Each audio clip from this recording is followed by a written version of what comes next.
Hi guys, welcome back to another video. So today I'm going to be going over my budget for the month of May. Before we break down the budget, let's first talk about the different ways that I'm making money this month, because I have an additional revenue stream this month that doesn't always happen. But first, the regular income from my job, my salary.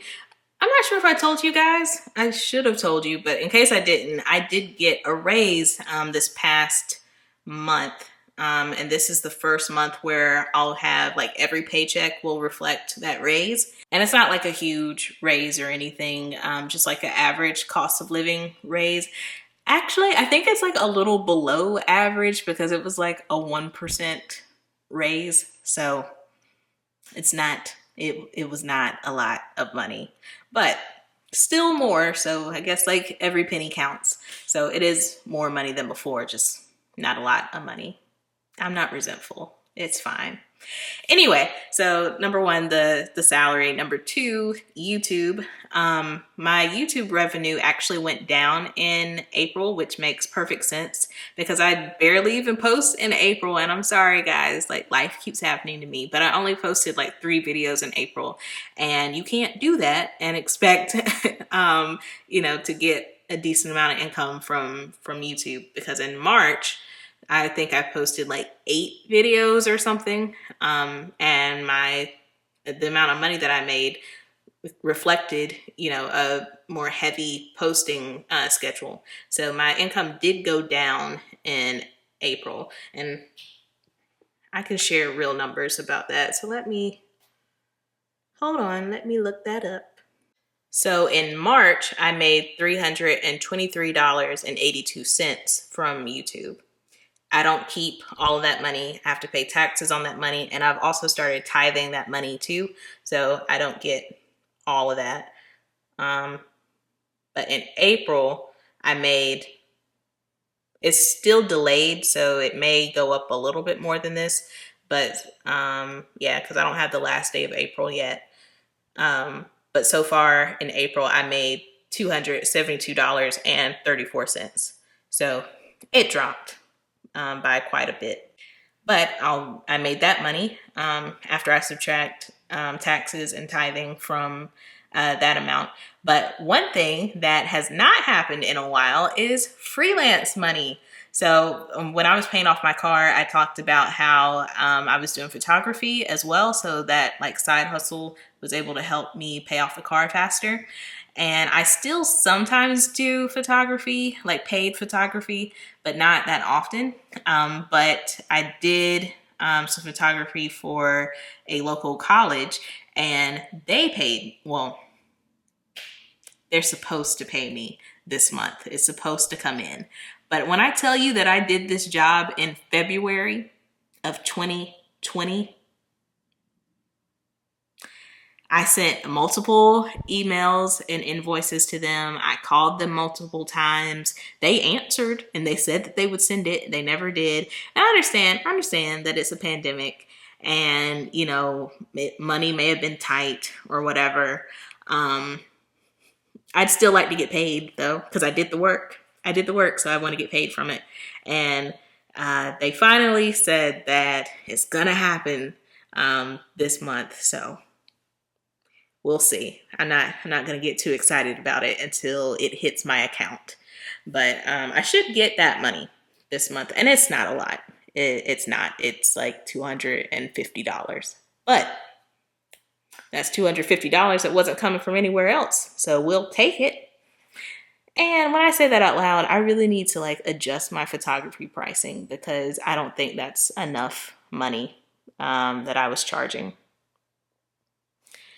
But that's a conversation for another day. But that's how much money I'm bringing home, and that's the different like revenue streams. So now let's talk about how I'm going to budget that money. So first up, as always, is housing. For me, that is my rent, that is my energy or utility bills, and then also my phone. I put all of that under housing, and that's 26%. Next is living. That is 16%.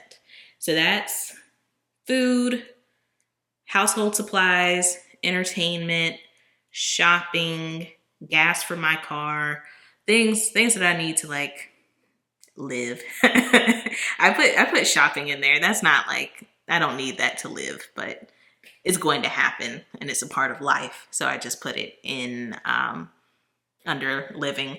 And if you saw my last video, you know that I've started shopping a little more, just trying to like get a wardrobe that fits my new body shape. Even though I am trying to like eat better and work out more, it's time to like come to terms with reality with my true body size, and I need clothes that fit my body shape. So I am shopping a little more. So this category of my budget has gone up a little. So that's at 16%. Oh, I'm sorry. It's not 16. Hold on. 21.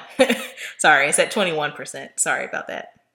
Next is subscriptions, 1%. Yeah, it's pretty small. Next is investing, and that's at 2%. If you'll notice from last month, I'm actually increasing my investing. I'm starting to worry about my future life and retirement, and I do have these goals now, but I just wanted to like beef it up just a little, just a little. I basically doubled it because it used to be 1%, now it's 2%, which still is not like a lot, but with investing and compound interest, every penny does actually matter. So next is tithing at 10%. I made a whole video about that as to why I tithe while still in debt. So go ahead and check that out if you're interested. Next is my sinking fund. I also made a video talking about digital sinking funds and how I'm doing that. But that's at 5%. Next is a buffer at 3%. So buffer is just like basically a built-in emergency fund within my monthly budget so that I don't have to touch my like true emergency fund that's in a separate bank account somewhere. So this is just like, just in case something happens, a small something happens. So that's 3%, 2%, treat yourself. So that is separate from shopping that's under living. Treat yourself is truly like a treat. This is something that I don't need. It's truly just a want. So that's where that money goes. Treat yourself. Next is Mother's Day gift at 1%. What do you give the woman who gave you life? Like literally, how can you ever like repay that? What card captures that? What gift card, how can you top that, right? I asked my mom what she wants and she wants money. So will she see this video before Mother's Day? I don't think she will. So okay, yeah, so it won't spoil anything. So I'm just gonna get her money because she asked and she wants it. She's trying to get a new house. Or not just she, my parents are trying to get a new house and she wants money to be able to decorate it and renovate it or whatever, how she wants. So I hope my little bit helps, mama. Love you. Anyway, last but not least at 30% is the house fund. Me saving up to have a house, going towards a down payment and closing costs and all the stuff involved in that. I also need to start like doing more research onto like what lender I want. Once I do that research, I'll make a video about it, explaining everything to you guys. But my clock is ticking because it's now May and the lease for this apartment is up in September. So that's what, May, June, July, August, September. It's not even 5 months because the lease is up like right in the middle of September. So it's like 4.5 months. And I don't know how long this whole home shopping process goes. And I hear that it's a very competitive market right now. So like, what if I find a house, but I don't get it because they go with someone else? And like, what if that keeps happening? And then that slows down me actually getting a home. So I need to like step on that. Yes. I typically like procrastinate about things, but I feel like this is something that I should not procrastinate on. So I'll really have to get started. But again, that will be videos in the future around my whole home buying process. But this is my budget for May. Hope you liked the video.